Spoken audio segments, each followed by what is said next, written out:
ಇದುವರೆಗೂ ಇದ್ದಿದ್ದೇ ಬೇರೆ, ಈಗಿರೋದೇ ಬೇರೆ. ಇಲ್ಲಿವರೆಗೂ ನೀವು ಮಿನಿಸ್ಟರ್ ಪಿ ಎ ಆಗಿದ್ರಿ, ಈಗ ಅವ್ರ ಅಳಿಯ. ನಿಮ್ಮ ಜೊತೆ ಚೆನ್ನಾಗಿದ್ದರೆ ಅವ್ರ ಕಡೆಯಿಂದ ಎಲ್ಲ ಒಳ್ಳೆ ಕೆಲಸಗಳಾಗ್ತವೆ ಅಂತ ನಂಗೆ ಚೆನ್ನಾಗಿ ಗೊತ್ತು ಸರ್.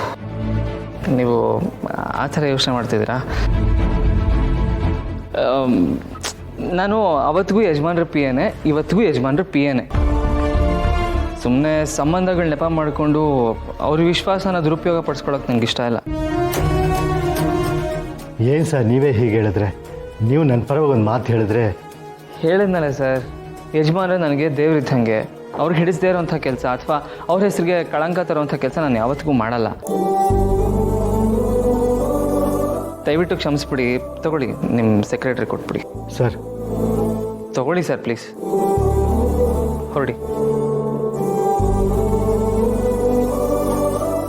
ಇಂಥ ಚಿನ್ನದಂಥ ಹುಡುಗ ನಮ್ಗೆ ಎಲ್ಲಿ ಸಿಗ್ತಾನೆ ಸುರೇಂದ್ರ?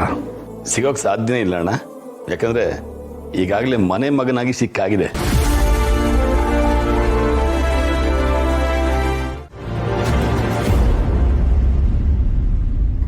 ಸಾವಿತ್ರಿ, ದೇವರ ಪ್ರಸಾದ ತಗೊಳ್ಳಿ.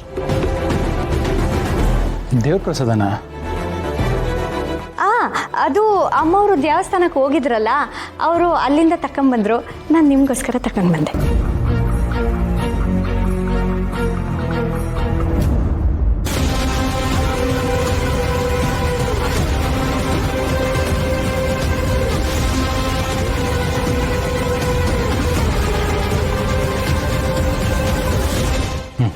ಚೆನ್ನಾಗಿಲ್ಲ ಸಾವಿತ್ರಿ, ನಂಗೊಂದು ಸ್ವಲ್ಪ ಕೆಲಸ ಇದೆ. ನೀವು ಕೆಲಸ ಮುಗಿಸ್ಕೊಳ್ಳಿ, ನಾನು ನಿಮ್ಮ ತವ ಆಮೇಲೆ ಮಾತಾಡ್ತೀನಿ.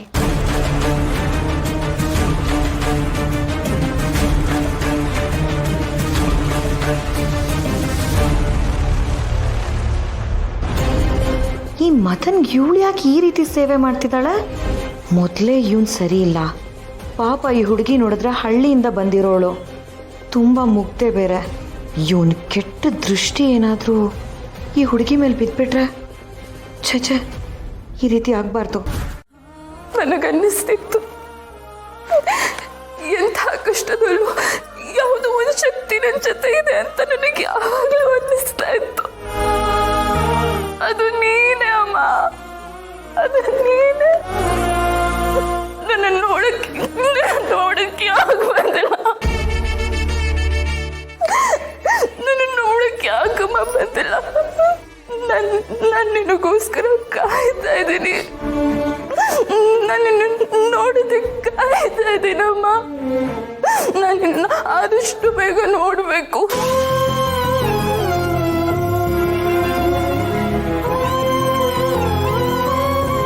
ಅಮ್ಮ ಹೇಳಿದಾಳೆ, ನಾನು ಭಯ ಪಡಬಾರ್ದು, ಜೀವನದಲ್ಲಿ ಆಗೋದೆಲ್ಲ ಒಳ್ಳೇದಕ್ಕೆ ಅಂತ ಅಮ್ಮ ಹೇಳಿದಾಳೆ. ನಾನು ಭಯ ಪಡಬಾರ್ದು. ಅಮ್ಮ ನನಗೆ ಸಿಗ್ತಾ ಇದ್ದಾಳೆ, ಅಮ್ಮ ನನಗೆ ಸಿಗ್ತಾ ಇದ್ದಾಳೆ ಅಂದ್ರೆ ಸುಬ್ಬು ನನಗೆ ಸಿಗಲ್ವಾ? ಅವನು ನನ್ನ ಪ್ರೀತಿ ನನಗೆ ಸಿಗಲ್ವಾ?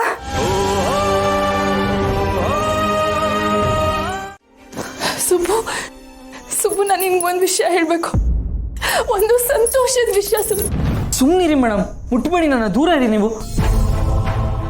ಯಾಕೋ ಈಗ ಆಡ್ತಿದ್ಯಾ? ಏನು ಮೇಡಮ್, ನೀವು ಯಾವಾಗ ನನ್ನ ಲೈಫಲ್ಲಿ ಬಂದರೂ ನನ್ನ ಲೈಫೇ ವಿಚಿತ್ರ ಆಗೋಗಿದೆ ಮೇಡಮ್. ನಾನು ಜೀವನದಲ್ಲಿ ಹೀಗೆ ಇರಬೇಕು, ಹೀಗೆ ಬದುಕಬೇಕು, ಕೆಲವೊಂದು ಆದರ್ಶಗಳು, ತತ್ವಗಳು, ಸಿದ್ಧಾಂತಗಳು, ಅದು ಇದು ಅಂತ ಏನೇನೋ ಕನಸುಗಳು ಕಟ್ಕೊಂಡಿದ್ದೆ. ಯಜಮಾನರು ನನಗೆ ದೇವ್ರ ಸಮಾನ, ಅವ್ರಿಗೆ ಯಾವಾಗಲೂ ನಾನು ಋಣಿಯಾಗಿರ್ಬೇಕು ಅಂತೆಲ್ಲ ಅಂದ್ಕೊಂಡಿದ್ದೆ. ಆದರೆ ನೀವು ನನ್ನ ಲೈಫಿಗೆ ಬಂದು ಎಲ್ಲ ಹಾಳು ಮಾಡಿಬಿಟ್ರಿ ಮೇಡಮ್. ಅದೆಲ್ಲದಕ್ಕೂ ಮಣ್ಣು ಎರಚ್ಬಿಟ್ರಿ. ಸಾಲದು ಅಂತ ಈಗಲೂ ಯಜಮಾನ್ರಿಗೆ ನನ್ನಿಂದ ಮೋಸ ಮಾಡಿಸ್ತಾನೇ ಇದ್ದೀರಾ. ಅಲ್ಲ ಮೇಡಮ್, ಇಷ್ಟಾದ್ಮೇಲೂ ನನ್ನ ಹತ್ರ ಮಾತಾಡೋಕ್ಕೆ ಏನಿದೆ ಮೇಡಮ್ ನಿಮಗೆ?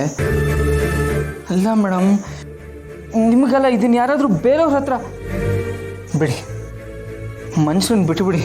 ಇದನ್ನು ಯಾವುದಾದ್ರೂ ಪ್ರಾಣಿ ಹತ್ರ ಹೋಗಿ ಕೇಳ್ಕೊಂಡಿದ್ರು ಬಹುಶಃ ನನ್ನ ಮೇಲೆ ಕನಿಕರ ತೋರಿಸ್ತಿದ್ವು ಅನ್ಸುತ್ತೆ.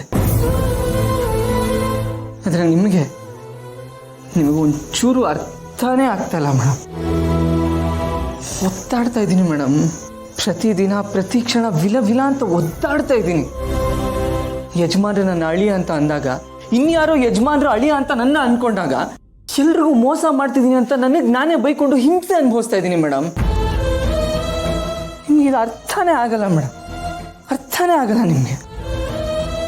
ನಿಮಗೆ ನಿಮ್ಮ ಸಂತೋಷನೇ ಮುಖ್ಯ ಅಲ್ವಾ? ನಾನೇನಾದರೂ ಪರವಾಗಿಲ್ಲ ನಿಮಗೆ. Thanks madam, thank you.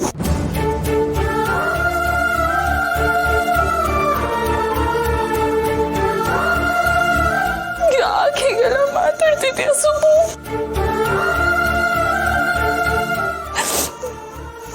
ನನಗೆ ಮನುಷ್ಯತ್ವನೇ ಇಲ್ಲ ಅನ್ನಿಸ್ತಿದ್ಯಾ ನಿನಗೆ? ನಾನೊಂದು ಪ್ರಾಣಿಗಿಂತ ಕಡೆನಾ?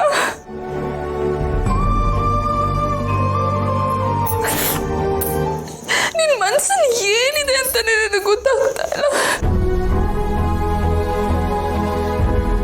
ಅಲ್ಲ, ನಾನು ನಿನ್ನನ್ನ ಅರ್ಥನೇ ಮಾಡ್ಕೊಳಕ್ಕಾಗ್ತಾ ಇಲ್ವಾ? ಹಾಗಾದ್ರೆ ನಿನ್ ಮನ್ಸಲ್ಲಿ ನಿಜವಾಗ್ಲೂ ನನಗೋಸ್ಕರ ಪ್ರೀತಿ ಇಲ್ವಾ?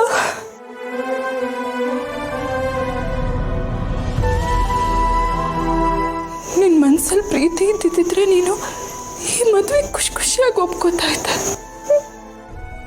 ಸತ್ಯ ಹೇಳಿ ಸತ್ಯ ಹೇಳಿ ಸತ್ಯ ಹೇಳಿ ಅಂತ ಈ ತರ ನನಗೆ ಸಾಯಿಸ್ತಾ ಇರ್ಲಿಲ್ಲ. ನೀನ್ ಇಷ್ಟೊಂದು ಸೀರಿಯಸ್ ಆಗಿದ್ಯಾ ಅಂದಮೇಲೆ